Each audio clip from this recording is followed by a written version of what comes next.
Hay algunas circunstancias que está de aprendizaje para que ustedes sepan que la repetición siempre es muy buena para que nosotros podamos complementar algún aprendizaje.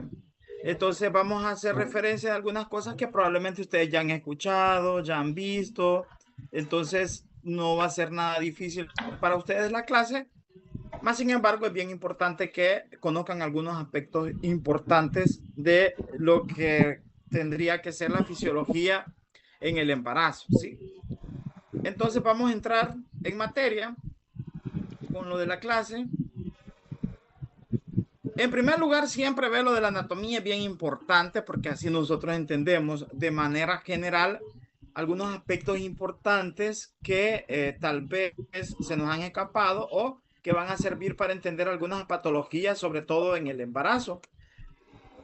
Es bien importante, ya ustedes conocen la estructura del útero, el fondo uterino, que es esta parte superior, el cuerpo, y el cervix, ¿verdad? Y esto que sería parte de la vagina. Esto, el cervix o cuello uterino, que ustedes ya lo conocen bien, y bien importante que recalcar la cavidad uterina, que sería todo esto, pero que también se le conoce como la cavidad endometrial. ¿Y por qué la cavidad endometrial es tan importante en el embarazo? Porque es acá donde prácticamente se da la implantación del cigoto, del nuevo ser, ¿verdad? De la combinación entre las células espermatozoides y los ovocitos, y es acá donde tienen que llegar, ¿verdad? Es algo que de referencia a ustedes ya, como estudiantes de medicina, ya lo tienen que saber, ¿cierto? Y algo bien importante también es conocer las partes de la trompa uterina, que serían estas, ¿verdad? El istmo, que es la parte que está más cerca con el fondo uterino, ¿sí? Y también la ampolla uterina y las fimbrias. La fimbria es bien importante porque es acá donde se da la expulsión del ovario, del parte del óvulo, se da la ovulación y es aquí por el medio de barrido de esta fimbria se hace prácticamente la aspiración del ovocito y es acá, en esta parte, donde se unen en la ampolla uterina con el espermatozoide que viene desde la vagina, el espermatozoide que está hecho para ascender en base a sus movimientos y llega hasta la ampolla uterina y es aquí donde se da mayormente la fecundación.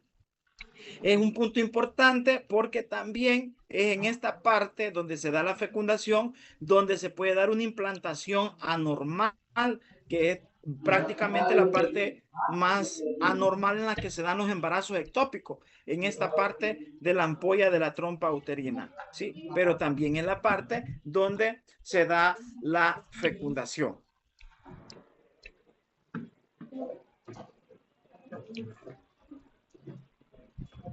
Bien, entonces, anatomía básica, ¿verdad? Los ovarios que tenemos que saber que son, producen los óvulos y hormonas sexuales como estrógenos y progesteronas que en su debido momento lo vamos a dilucidar para que veamos qué función son las que tienen cada uno de estos.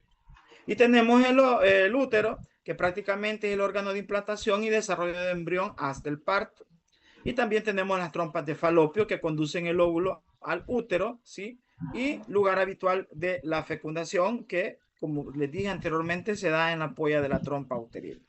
Entonces, en un embarazo normal que se da la fecundación, llegan acá los espermatozoides, van ascendiendo, van ascendiendo, van ascendiendo, el óvulo por medio de el ovocito por medio de la ovulación es expulsado, entra a la trompa uterina y es acá donde se encuentra y se da la fecundación. Entonces, el sitio más normal de la fecundación es la ampolla de la trompa. Y la vagina, que es el canal del parto y la vía de entrada del espermatozoide, ¿verdad? Que aquí tenemos. Nada nuevo, todo eso ustedes ya lo saben. Bien, también esto, ustedes cuando vieron micro o embriología o microanatomía tuvieron que ver un poquito de esto, pero se los voy a más o menos aclarar algunos puntos, tal vez para algunas dudas que tengamos. Primero, tenemos que conocer que la célula germinal primordial, o sea, las ovogonias o los ovocitos, pero cuando están inmaduros, primordial, se dan, la producción total de esto se da en la vida embriológica, cuando la mujer se empieza ya a determinar el sexo, que el sexo se da prácticamente, se determina desde la fecundación, ¿sí? Desde la fecundación, o sea que desde que se da aquello en la trompa uterina, desde ese momento ya se determina el sexo, aunque la diferenciación sexual se da a partir de la séptima semana, desde la fecundación ya se puede determinar el sexo. ¿En qué momento se determina el sexo? Cuando se da las células que se unen, o sea, el ovocito con el espermatozoide que se unen son células haploides, ¿sí? ¿Qué quiere decir que son células haploides? Que ya pasaron una división celular, porque venía de ser células diploides y pasaron una división celular meiótica, que en el caso de los ovocitos es la meiosis 1, ¿sí? En el caso del ovocito es la meiosis 1. Entonces, en este momento viene una célula diploide cargada de 46 cromosomas, ¿sí?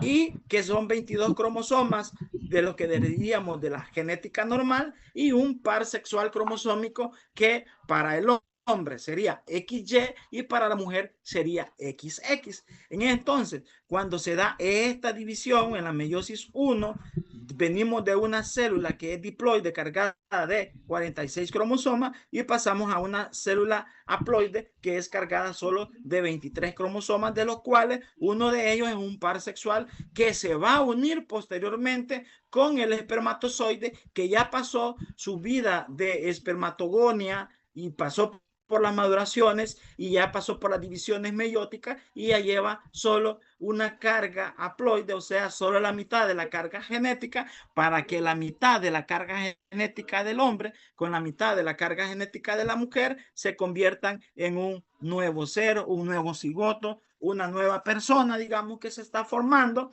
y es el espermatozoide, o sea, el hombre, el que va a dar el gen sexual. ¿Por qué? Porque la carga sexual del hombre es XY y la de la mujer XX. Cuando se hace la división, a la mujer le queda una X y al hombre se le puede dividir tanto que sea una X o tanto que sea una Y, que va a ser el aporte que va a dar en la fecundación. Por eso dice que el sexo se determina desde la fecundación, un hecho que ustedes tienen que llevar grabado para toda la vida, ¿verdad?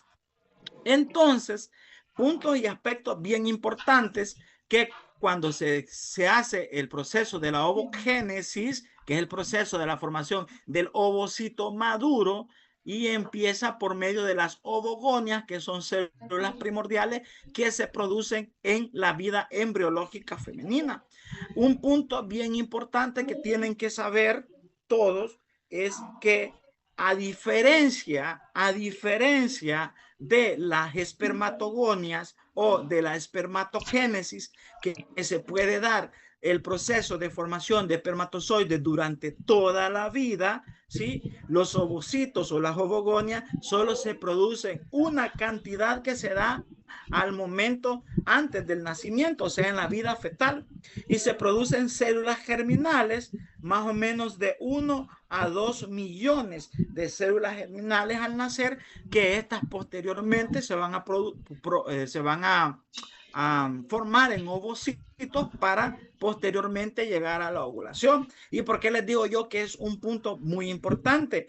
Porque esto en la mujer llega a una edad en la vida en la cual se terminan los ovocitos. Hay un cesto lleno de ovocitos y está sacando 200, 300, 400 ovocitos en cada ovulación, y hay un momento en el cual los ovocitos se han terminado. Y entonces aquí viene un punto muy importante, porque existe las personas que quedan con una infertilidad precoz, digámoslo de alguna manera, o sea que llegan a los 38 y a los 30, 39 años y ya no ovulan. ¿Qué es lo que pasa cuando ya no ovulan? Que ya el ciclo de ovulación ya se ha terminado, ya se han gastado los ovocitos y tienen ciclos anovulatorios, ¿sí? Ovulación. Y entonces empiezan a venir los cambios hormonales de la mujer y entra en una menopausia precoz. Pero un punto importante para que entendamos una menopausia precoz es que probablemente esta mujer que tiene una menopausia precoz tuvo una menarquia antes de los 12 años, o sea, una menarquia precoz. Porque es bien importante, porque si nosotros tenemos una paciente que tiene una menopausia precoz, ver en su historial clínico a qué edad tuvo la menarquia y probablemente la edad de la menarquia fue a los 12, a los 11 años. Entonces, el cesto de ovocitos que se formaron antes del nacimiento, que era de entre 1 a 2 millones, se agotó antes de llegar, por ejemplo, a los 40 años. Y esto mismo nos explica por qué hay mujeres que pueden quedar embarazadas a los 41 y 42 años, porque la cantidad de ovocitos que tienen para ser fecundados les ha durado tanto porque tal vez tuvieron una menarquia, o sea, su primer menstruación, su primer ovulación, su primer gasto de ovocitos antes o después de los 12 años, a los 13, a los 14, a los 15, porque hay mujeres que tienen a los 15 años, entonces uno es de suponer que la cantidad de ovocitos no se ha gastado y llegan hasta los 43, 44 años teniendo hijos. Entonces es bien importante que entendamos eso. En cambio, en el hombre es muy diferente. En el hombre, el espermatozoide se forma de manera constante mientras exista todo el sistema hormonal, las células de Leydig estén produciendo todas las sustancias que necesitan, ¿sí? Él puede llegar a formar espermatozoides hasta la vida adulta. Por eso vemos casos de personas de 50, 60 años que han engendrado o han dejado embarazadas a mujeres que son un poco más jóvenes. Y es ahí donde está esa explicación. Entonces, otra cosa importante es que cuando hacen esta división meiótica, la primera división meiótica, porque la segunda división meiótica es la que se hace cuando hay fecundación, ¿verdad? El ovocito hace su segunda división meiótica cuando hay fecundación y luego se forma el cigoto. Pero algo muy importante también en la ovogénesis, que es la formación del ovocito, es que el ovocito secundario, a partir cuando se hace una división meiótica, que es cuando las células diploides pasan a células haploides porque se da una división cromosómica, el ovocito secundario viene y se forma solo un ovocito secundario y el otro se convierte en un cuerpo polar, el cual se degenera porque no lleva, o sea, vida, no lleva cargas genéticas, no lleva cromosomas, o sea que en el ovocito se pierde la mitad del material. En cambio, en la espermatogonia o en la espermatogénesis, cuando se están formando los espermatozoides, digamos que este sea un espermatozoide, se hace la división meiótica, se forman dos espermatozoides. Entonces, uno con la mitad de la carga genética y el otro con la otra mitad. Y los dos pueden ir a fecundar el ovocito maduro. Entonces es una gran diferencia que se da dentro de la ovogénesis y la espermatogénesis, ¿verdad? Entonces aquí llevamos el proceso esencial de la formación folicular. Primero se forma un folículo primordial, ¿sí? Luego el folículo primario. Luego obtenemos un folículo preovulatorio, que es un folículo maduro. Se da la expulsión del ovocito y luego se queda formando dentro del ovario el cuerpo lúteo.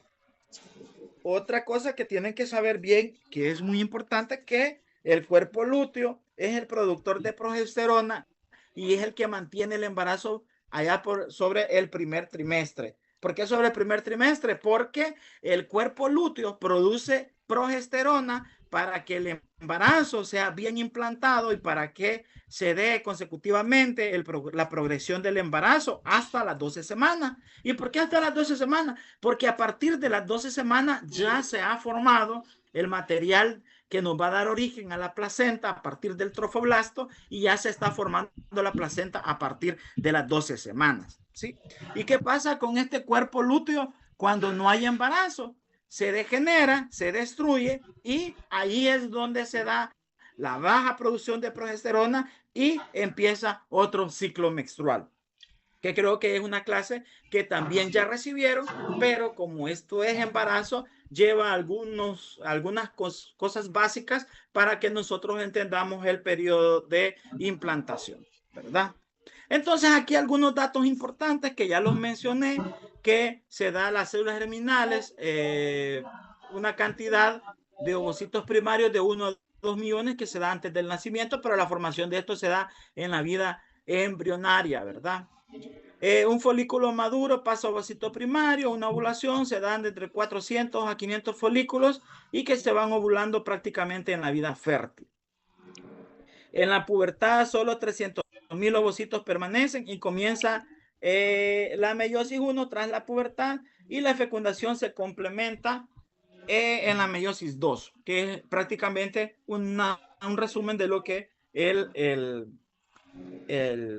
esquema dice. Entonces la fecundación se da cuando se une un espermatozoide con un ovocito y este nuevo ser se conoce como cigoto. Cigoto, ¿sí? Ya con la carga genética masculina del hombre, del papá y de la mamá, digamos cigoto.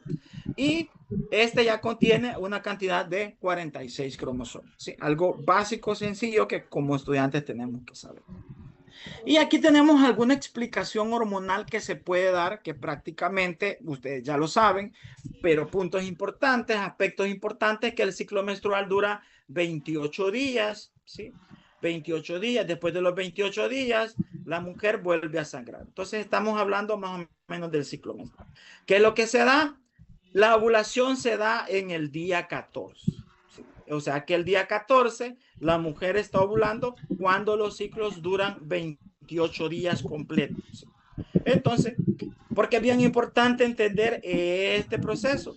Es bien importante entender este proceso porque una mujer puede quedar embarazada, digamos que su ciclo dura, digamos que dura del 1 al 28 de febrero, digamos que este es el 28 de febrero. Entonces, la mujer va a ovular esperando que ovule el 14 de febrero. ¿Y qué es importante?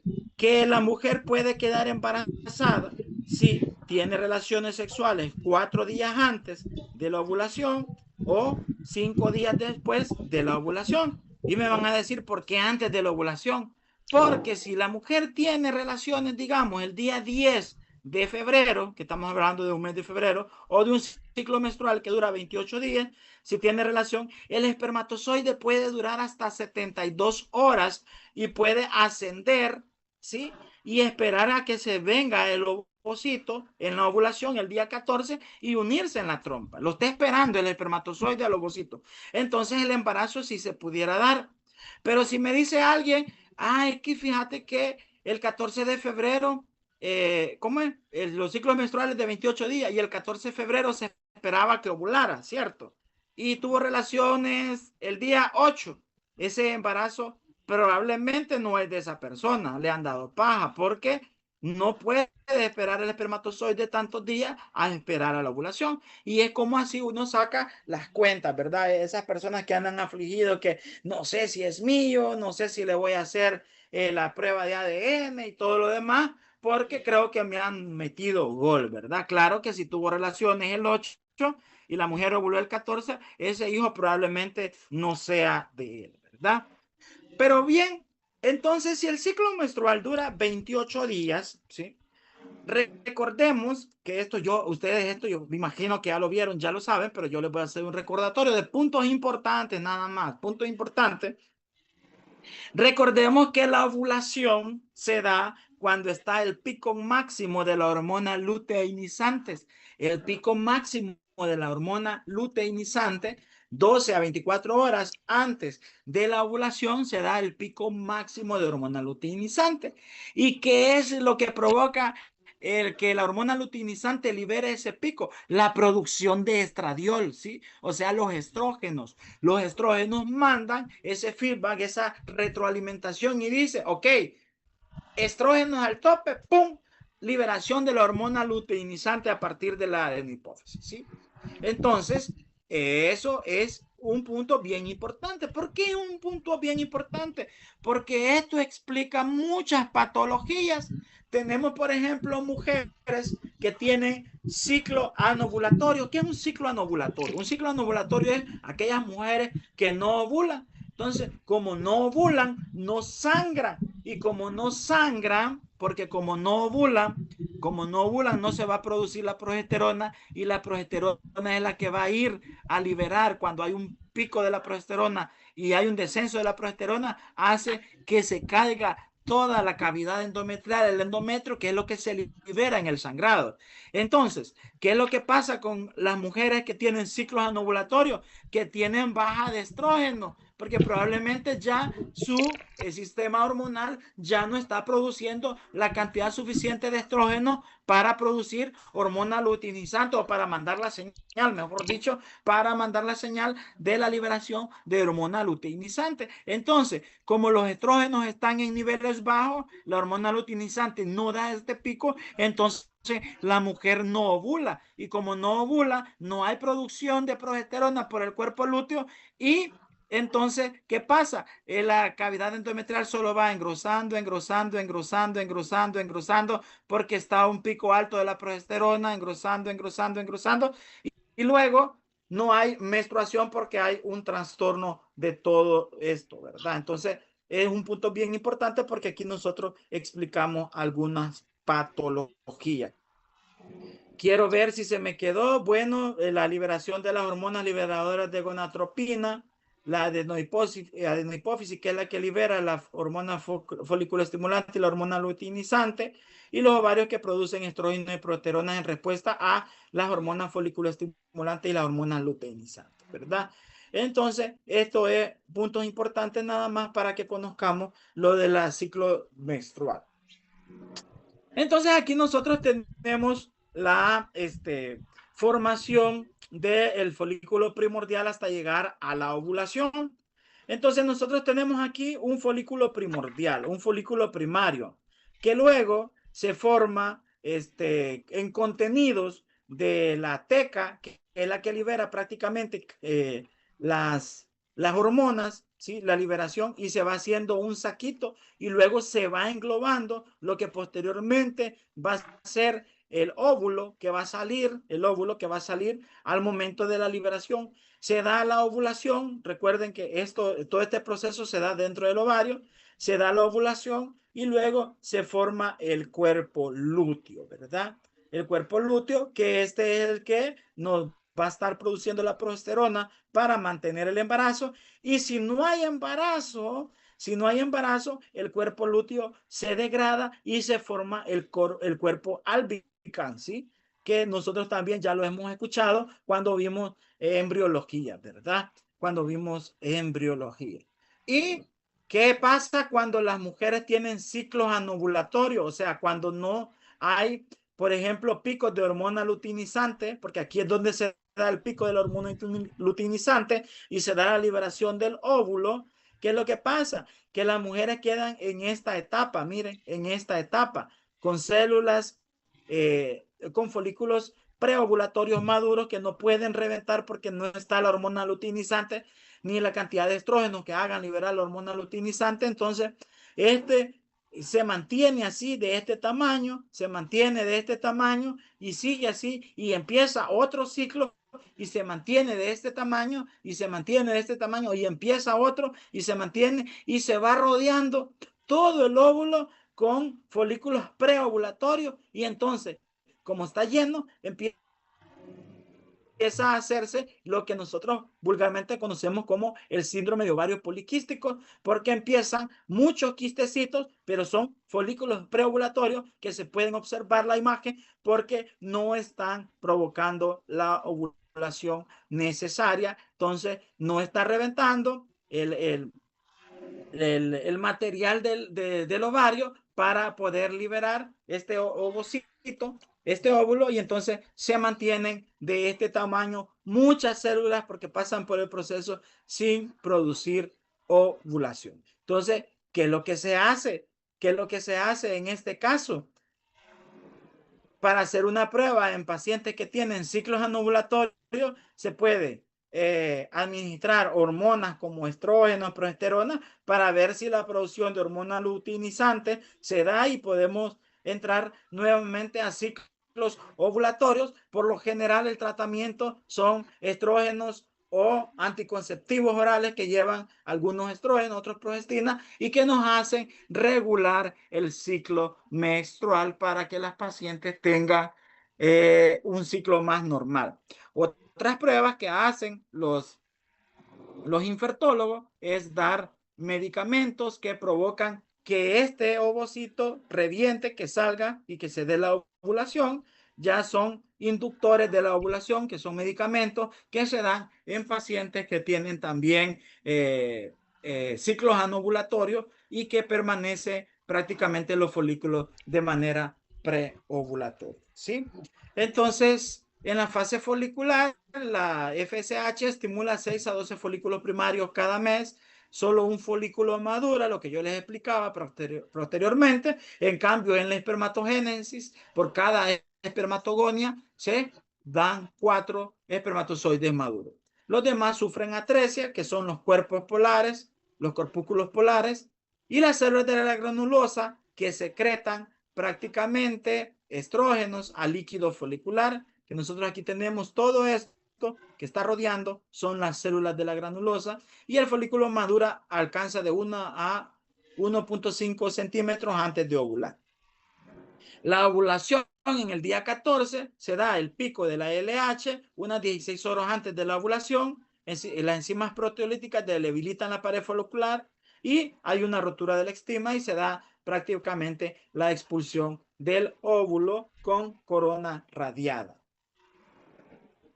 También todo esto ya lo conocen. La LH desencadena la secreción de progesterona folicular. Las enzimas proteolíticas más prostaglandinas debilitan la pared, tumefacción, rotura de folículo y hay una vaginación del útero. Si el pico preovulatorio de hormona luteinizante no se da, la ovulación no puede ocurrir, aunque hayan grandes cantidades de FSH disponibles, pero lo que da la ovulación es la hormona luteinizante. Grábenselo para toda la vida, porque en cualquier examen que ustedes se vayan a hacer de residencia, exámenes privados de obstetricia, exámenes de cultura general, siempre se van a acordar que les van a preguntar cuál es la hormona que provoca la ovulación. Y para que ya lo lleven para toda la vida es la hormona luteinizante, ¿verdad? Ya vimos cómo es que se forma el cuerpo lúteo. Tras la ovulación, las células de la granulosa, las que rodeaban el óvulo preovulatorio y la teca interna, se convierten en células luteínicas, produciendo que forman el cuerpo lúteo. El cuerpo lúteo produce grandes cantidades de progesterona y estrógenos durante 12 días. Sin fecundación, el cuerpo lúteo se degenera al día 26.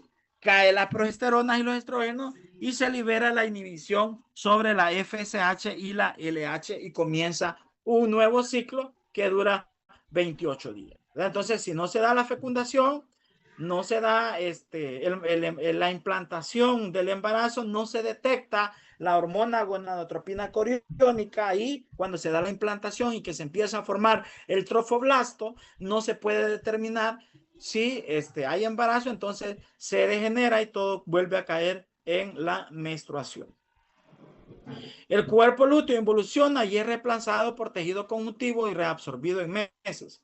Si hay embarazo, la gonadotropina coriónica mantiene el cuerpo lúteo activo durante las primeras 2 o 4 meses. Entonces, si se da la implantación en la cavidad endometrial, ¿sí? Se empiezan a liberar las cantidades de hormona gonadotropina coriónica, que esta es liberada por la parte del trofoblasto, que se conoce como el sincitio trofoblasto. Si recuerden que el trofoblasto se va a formar en dos partes. Una, el sincitio trofoblasto, que nos va a dar origen a la placenta, y el otro, el citotrofoblasto, que nos va a dar origen a todas las partes fetales, al líquido amniótico y todo lo demás, ¿cierto?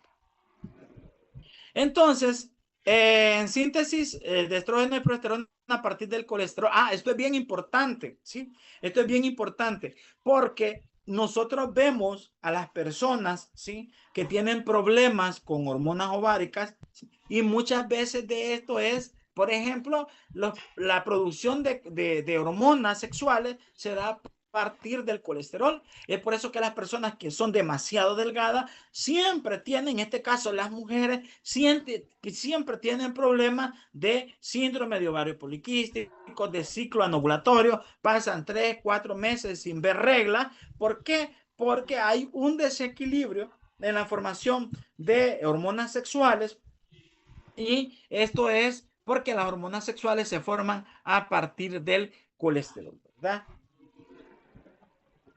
La progesterona, que es el gestágeno principal, es que este prepara el endometrio para la implantación y reduce las contracciones uterinas y también promueve el desarrollo mamario lubilar.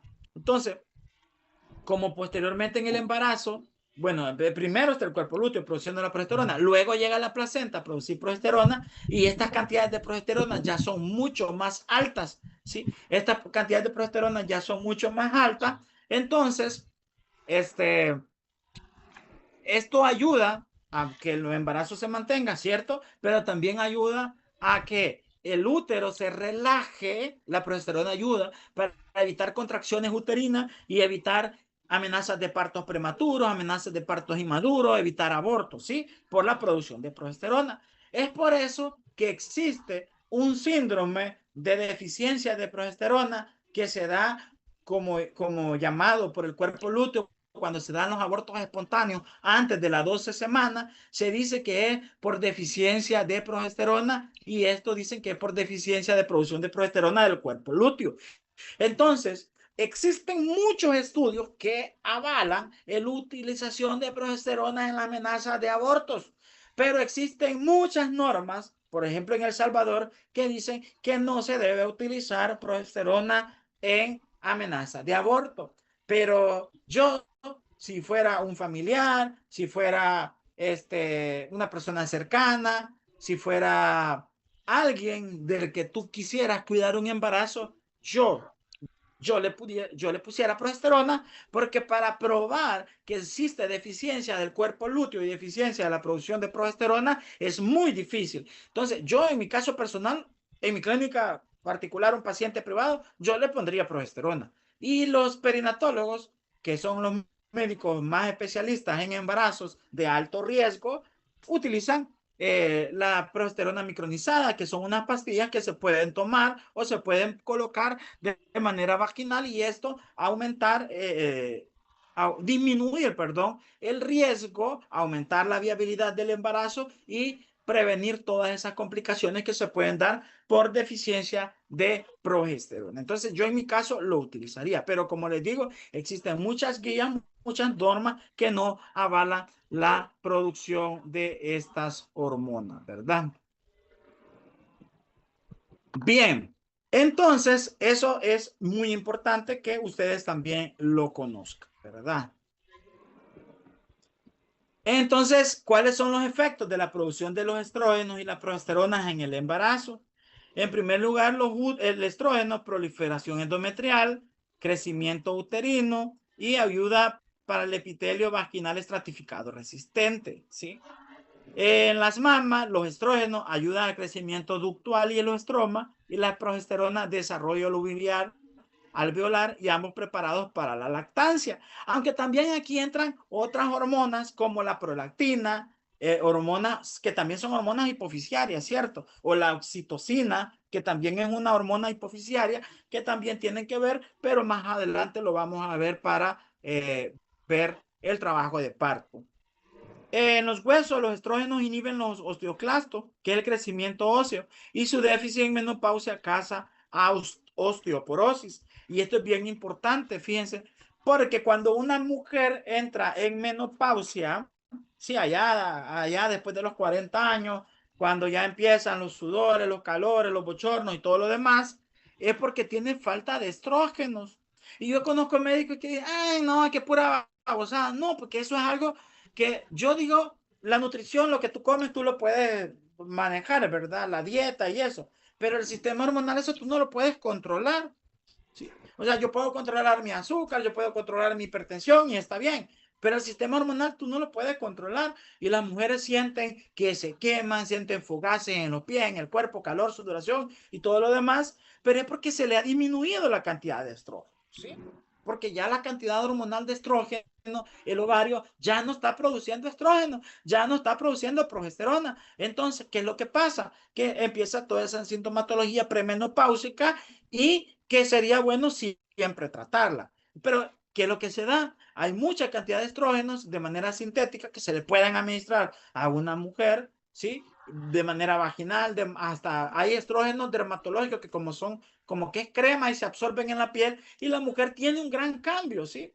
Es más, hay algunos otros medicamentos que que se escuchan hasta en los anuncios. Yo cuando voy en la radio, en el carro, escucho la radio y dice Vitacil Juventud. Y yo veo, y yo dije, bueno, vamos a probar Vitacil Juventud con alguien. Y se lo receté y me dijo, wow, eso es lo más maravilloso, ya me siento bien, el apetito sexual ha aumentado en personas de mayor edad, ¿verdad? El apetito sexual ha aumentado, siento que la resequedad de la vagina me ha disminuido y cosas así que lo provoca la disminución de los estrógenos, ¿cierto? Entonces, ¿y qué pasa cuando disminuyen los estrógenos? Que esto puede causar en la menopausia osteoporosis. Pero ojo, porque el mucho consumo de estrógenos, o las pacientes que terminan hasta los 40 años planificando con medicamentos que llevan estrógenos, estos pacientes también tienen riesgo de producir accidentes cerebrovasculares, embolismos pulmonares, incluso como todo en la vida, el exceso siempre es malo, tienen también problemas de los huesos, o sea, llegan a tener osteoporosis también por el consumo alto de estrógeno, ¿verdad? Entonces, en el metabolismo del estrógeno hay un ligero aumento del metabolismo basal, depósito de grasa subcutánea y retención leve de sodio y agua. Esto es algunos de los componentes que los estrógenos pueden provocar. Bien, aquí tienen prácticamente la explicación de la fase folicular, la fase de ovulación y la fase del cuerpo lúteo, y vemos al mismo tiempo el ciclo endometrial, ¿verdad? Entonces, digamos que aquí es el día 0, o sea, el día que empieza el sangrado. Cuando ustedes vayan a preguntar una fecha de última regla, ¿verdad? para que puedan dar una fecha probable de parto, el día de fecha de última regla es el primer día que la paciente empieza a sangrar.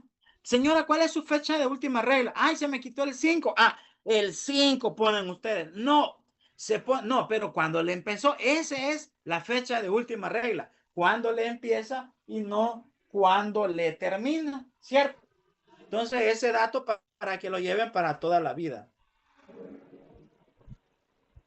Bien, entonces, tenemos nosotros el primer día de regla, ¿sí? Luego, entonces empieza lo que se le conoce como la fase menstrual. Entonces, el primer día de regla empieza la mujer a sangrar y esto es el endometrio. Empieza y se termina el endometrio. Hay un bajón de endometrio, entonces el endometrio queda en la cavidad endometrial, queda plana, ¿sí? Y es que entonces, ¿qué es lo que está pasando allá en el ovario? Porque esto no es aislado, esto tiene que ir mezclado. ¿Qué es lo que está pasando allá en el ovario? Se da la formación del folículo primordial o la liberación del folículo primordial, el cual se va a llevar a proceso de maduración para que después puede ser fecundado y liberado como un óvulo, ¿cierto? Entonces, se da la eliminación, la caída de toda la capa endometrial. Luego entonces empieza la fase proliferativa. ¿Y quién provoca la fase proliferativa? La producción de estrógenos. ¿Y dónde se da? Esto se está dando en la teca interna, en las células de la granulosa y todo lo demás que nos está produciendo una alta cantidad de estrógenos porque ya estamos en el ciclo de la fase folicular preovulatoria. Entonces se está dando la maduración del folículo para que después pueda ser eliminado. Entonces se está dando la liberación de las células de la teca interna, de las células de la granulosa, producción de estrógeno, y esto hace que se forme el estradiol. ¿Y qué es lo que está pasando con la cantidad alta de estrógeno? Como el estrógeno va subiendo, la cantidad de endometrio va aumentando todo este endometrio para que se engrose, para que después se pueda dar la implantación del ovocito ya fecundado, ¿sí? Ya se puede dar la implantación. Entonces empieza, porque si la implantación se da así, con un endometrio delgado, no se podría dar. Es por eso que el endometrio empieza a aumentar de tamaño.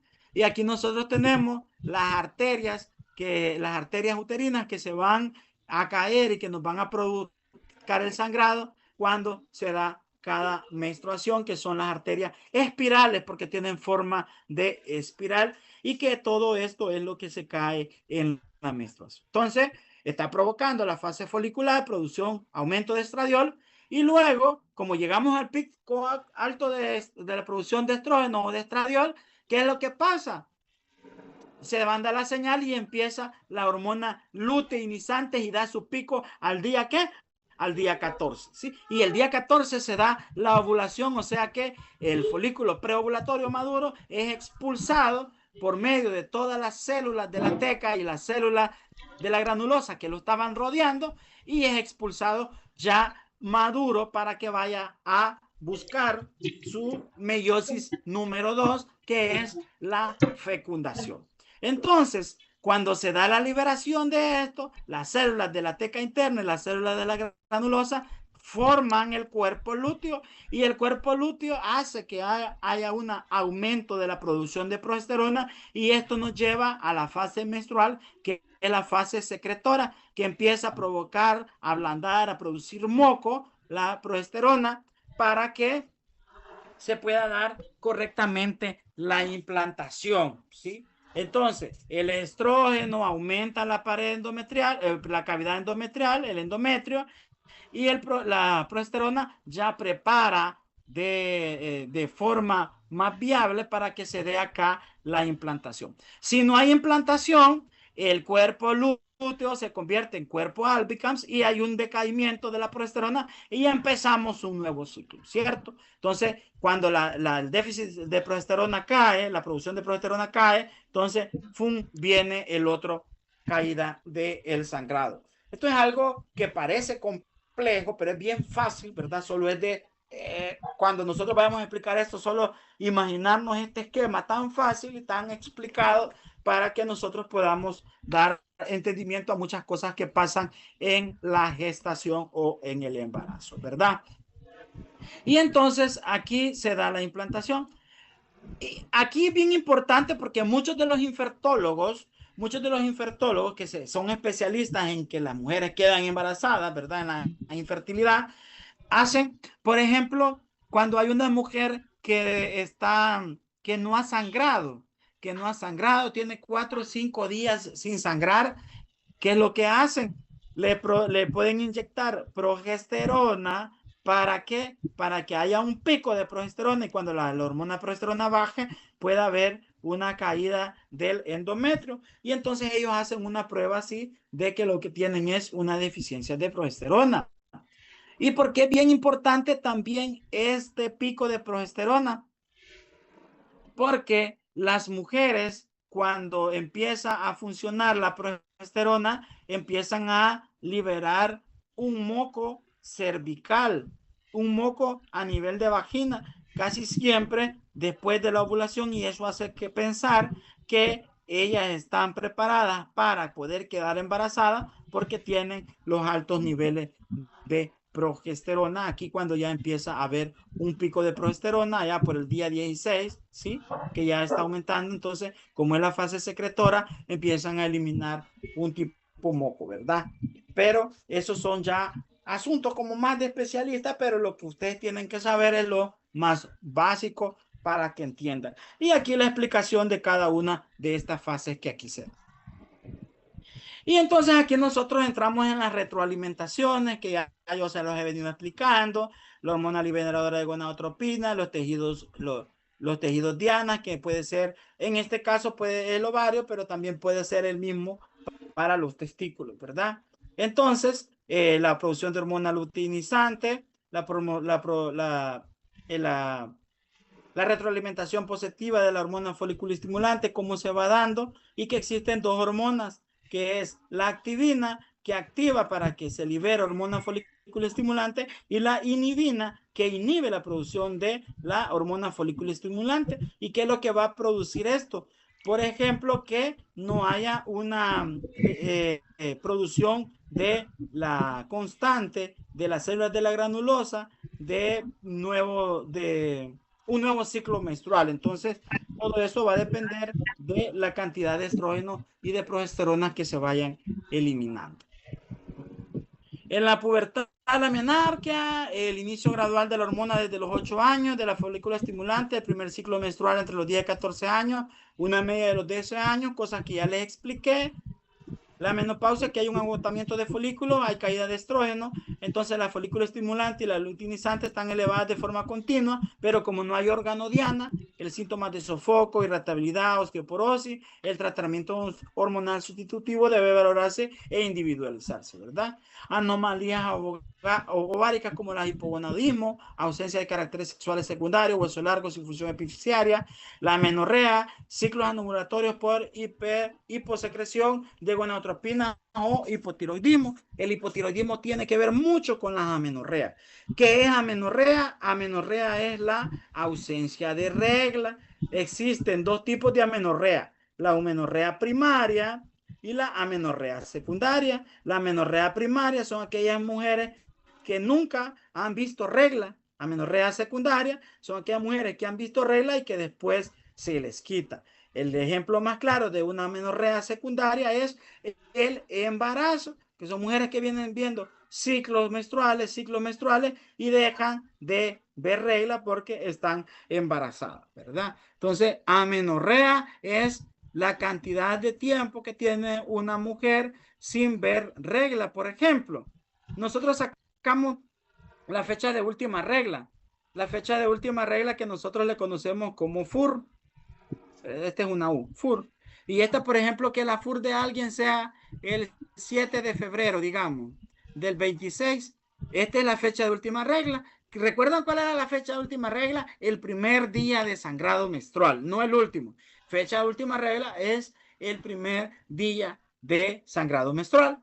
Entonces nosotros por la fecha de última regla podemos sacar lo que le conocemos como la fecha probable de parto. Entonces, ¿cómo se hace esto? Se saca, por ejemplo, a los días, este es el día, el mes, el año, a los días se le suman 7 días, entonces estaríamos hablando que 14. Y a los meses se le restan 3 meses, digamos que este febrero, nos vamos a enero, diciembre, noviembre. Entonces, la fecha probable de parto de esta mujer sería el 14 de noviembre del año 26, ¿sí? Entonces, ¿cómo sacamos la menorrea? La menorrea la sacamos a partir de esta fecha, cuántas semanas tiene de no estar sangrando, y a esto nosotros le llamamos amenorrea. Son puntos que yo les voy mencionando porque la clase se llama embarazo, pero son cosas que más adelante ustedes los van a entender al dedillo, los van a entender bien y hasta van a decir, ay, yo me complicaba la vida con esto y tan fácil que, ¿verdad? Pero bien, entonces continuamos con esta cosa se trabó aquí. Bien.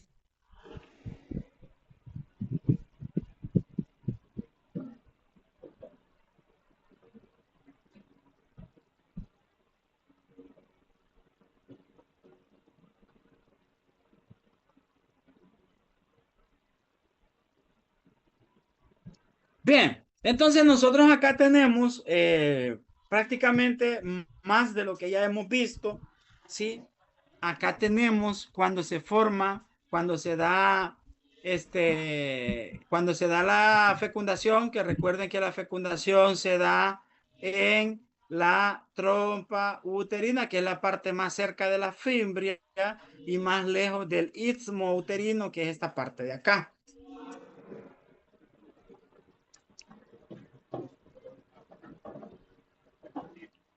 Bueno, pero todo esto ustedes ya lo vieron cuando vieron embriología. Entonces luego se forma el nuevo ser que es el cigoto, que también se lo van a preguntar. Y luego cuando se dan las divisiones celulares, se van haciendo las divisiones celulares, recuerden que la forma en la cual se va a ir a implantar en la forma que nosotros llamamos, no, en la forma que entra, perdón, a la cavidad uterina, es la forma que lo conocemos como mórula, y luego se forma el blastocisto, y el blastocisto es el que se implanta en la cavidad endometrial. ¿verdad? Entonces, son puntos bien importantes que son cosas y son generalidades que ya ustedes conocen, ¿verdad? Bien, entonces nosotros acá tenemos, cuando ya se está formando la placenta, tenemos una mezcla de vasos sanguíneos y tenemos una mezcla sanguínea, porque la placenta empieza a formarse tanto por capilares fetales, que son los que nosotros vamos a ver en esta parte de acá, y tenemos las capilares maternos, que son los que la van a dar el endometrio para producir la conexión para transportar oxígeno, para transportar CO2, para transportar glucosa, para eliminar desechos, ¿sí? En lo cual existe la nutrición de fetal por parte de la placenta. Algo general, aquí existen muchas características que nosotros podemos ver. Por ejemplo, la característica del trofoblasto, que el trofoblasto tiene que estar presente 100% dentro de la placenta. Cuando el trofoblasto invade la cavidad endometrial y llega hasta la cavidad uterina, es cuando nos provoca una patología que en la madre se conoce como preeclampsia. Y esta preeclampsia se da por invasión en las primeras semanas, allá por las 18, 20, 22 semanas, invasión del trofoblasto hacia la cavidad uterina o hacia las paredes miometriales, mejor dicho, y esto nos puede dar ese problema de preeclampsia, ¿verdad? Pero entonces todos estos vasos sanguíneos van a ir a formar el cordón umbilical, que está formado por arterias y venas umbilicales, ¿cierto? Entonces, prácticamente nosotros sabemos que la placenta sirve para nutrir el nuevo ser. Aquí nosotros tenemos la elevación de la hormona gonadotropina coriónica según la edad gestacional.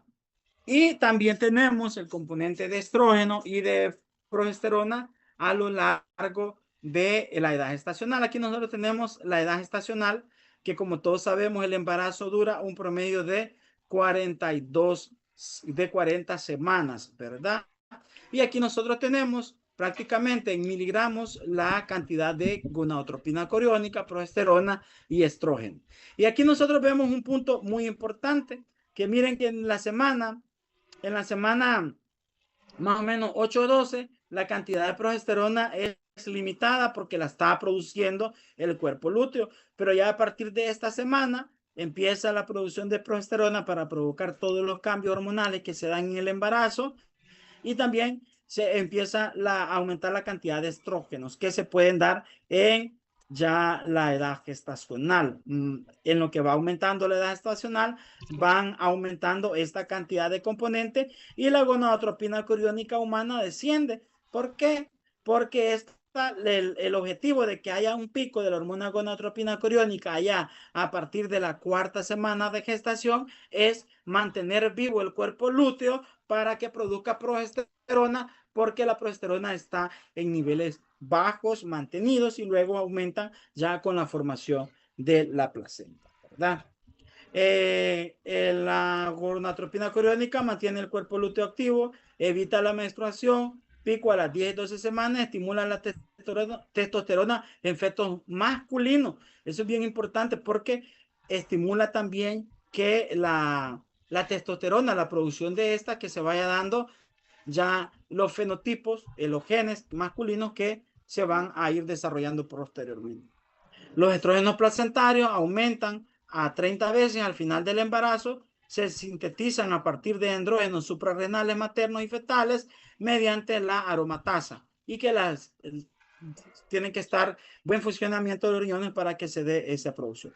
Inhibe las progesteronas placentarias, inhiben las contracciones uterinas, nutren el embrión, desarrollan las células deciduales y preparan las mamas para la lactancia. Y la somatotropina coriónica, efecto similar a la hormona de crecimiento, reduce la sensibilidad de la insulina y produce más glucosa disponible para el feto. Por eso para esta edad gestacional es bien importante, y también que las mujeres aumentan de peso.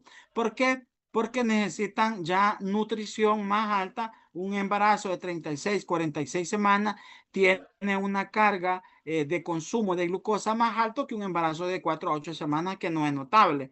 Entonces, las mujeres tienen que alimentarse mejor porque puede provocar una hipoglicemia fetal si no, si las mujeres guardan ayuno, y esto puede provocar una muerte fetal intraútero ya cuando se da embarazos ya de término. ¿Por qué? Por el uso de la somatomatropina coriónica, que esto prácticamente aumenta la glucosa, pero también disminuye la sensibilidad de la insulina en la mujer.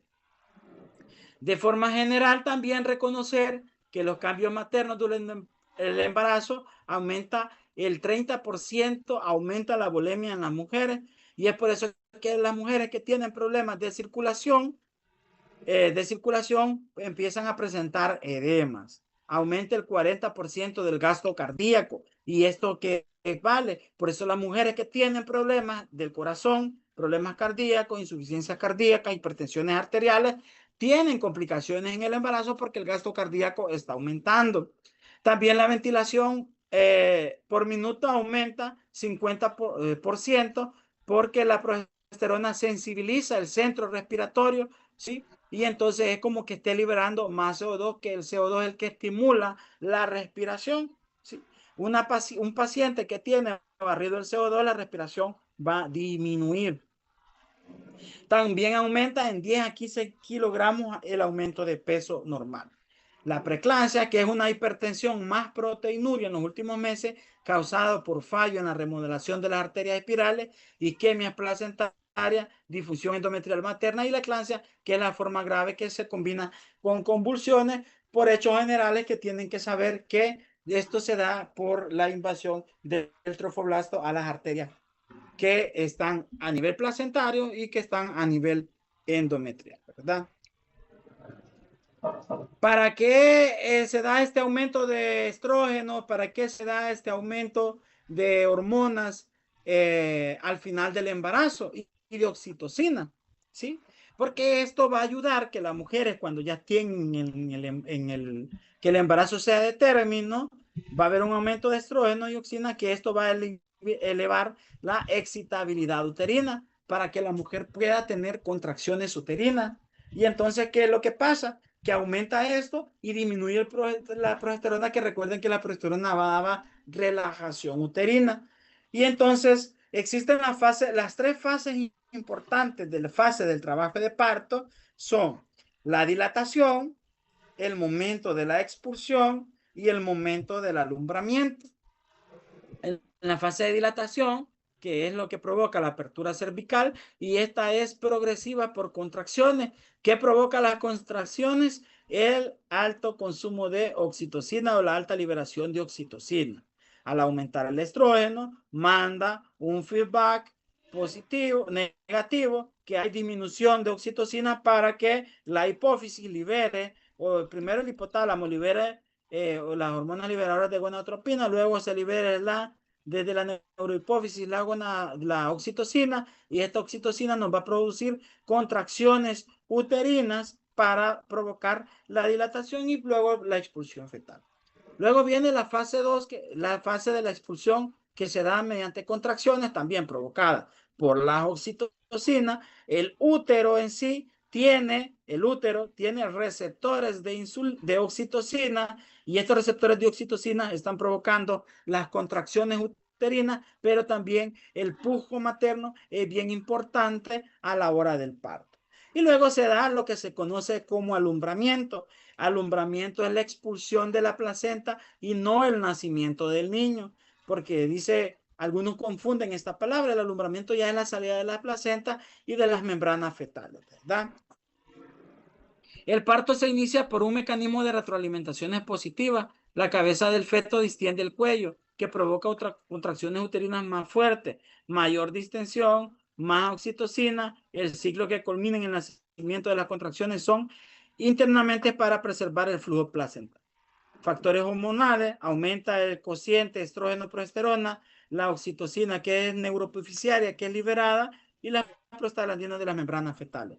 Luego existen factores mecánicos como la distensión de la musculatura uterina, la irritación de los cuellos uterinos y las contracciones abdominales, que son fuerzas expulsatorias para que se pueda salir el feto. También el producto, el desarrollo mamario es bien importante porque los estrógenos producen el crecimiento ductual y depósitos de grasa, las progesteronas provocan el desarrollo luvial, alveolar completo y las prolactinas que estimulan la secreción de la leche. Y también hay inhibiciones durante el embarazo de estrógenos y progesterona, inhiben la secreción de leche tras el parto, con una caída brusca libera la acción de prolactina y esto inicia la lactancia en 1 a 7 días. Recuerden que lo primero que se expulsa en la lactancia materna es el calostro, que es bien importante porque no es abundante, sino que es como una secreción escasa, que eso es lo único que necesitan los recién nacidos como para protección, ¿verdad? Y aquí nosotros tenemos los componentes de la leche humana y porque es bien importante que sepamos diferenciar el consumo de la leche de vaca que se le sabe dar a los recién nacidos y que lo tienen que combatir con la leche humana, sobre todo por la cantidad de proteínas que tiene. La cantidad de proteínas de la leche de vaca es mayor y también la cantidad de lactosa de la leche humana es mayor, ¿verdad? Entonces aquí nosotros el reflejo de eyección, el reflejo de eyección es el reflejo que va a provocar que la leche se produzca.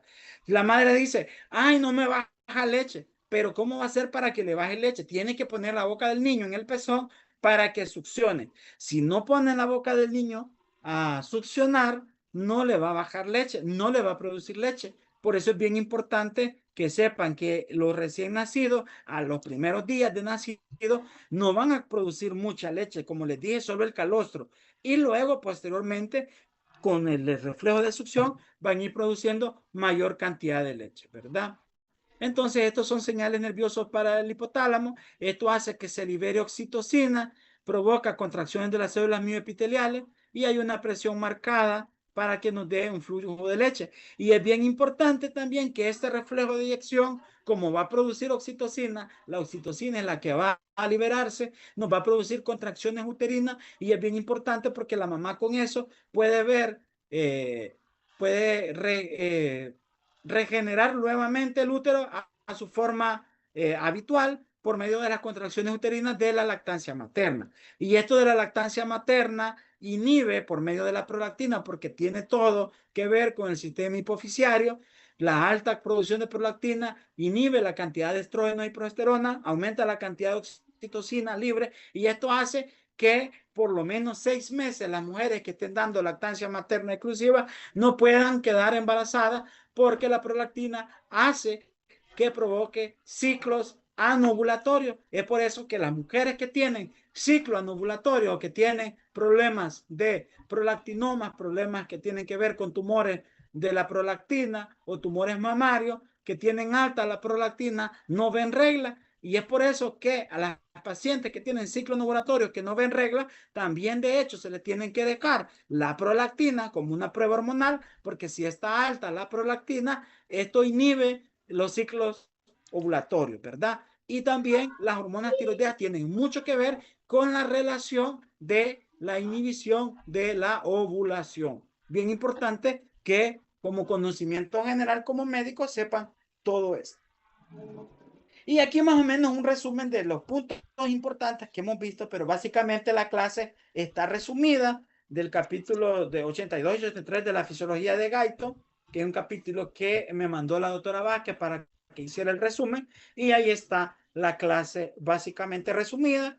Como les digo, es algo bien importante. Cada vez que nosotros estemos en una sesión, cada vez que nosotros estemos en una clase, nosotros podamos valorar el aprendizaje, ¿verdad? Porque nosotros como médicos tenemos que aprender mucho, mucho, mucho por repetición. Entonces, cuando algo lo repetimos muchas veces, lo escuchamos muchas veces, es así como nosotros se nos va a quedando ese conocimiento sobre todo y luego relacionar ese conocimiento con todo el conocimiento que nosotros ya tenemos, ¿verdad? Entonces, no sé si alguien tiene alguna pregunta o alguna duda o alguna queja?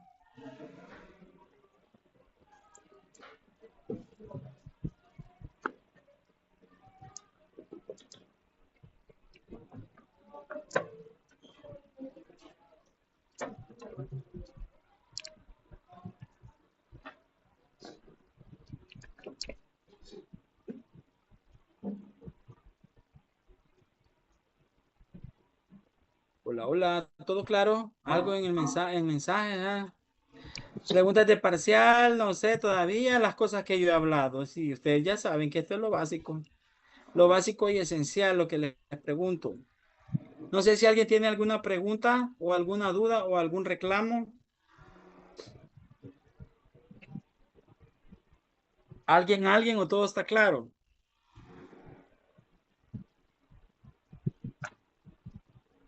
¿O todos se durmieron? Qué feo es estar dando clases así en línea porque uno siente que está solo aquí. Más ustedes que no participan en nada. Todo bien, doctor. Siento que no están ahí. Bien. Todo bien, doctor. Todo Dios entendido, guarde. doctor. Ya se durmieron. Qué bárbaro. No, no, doctor, estamos despiertos. Vaya pues. Puta, adiós, doctor Rudy. Bueno, si no hay nada más que Sí. agregar, cuídense, pasen feliz noche, nos vemos pronto, que descansen, cuídense.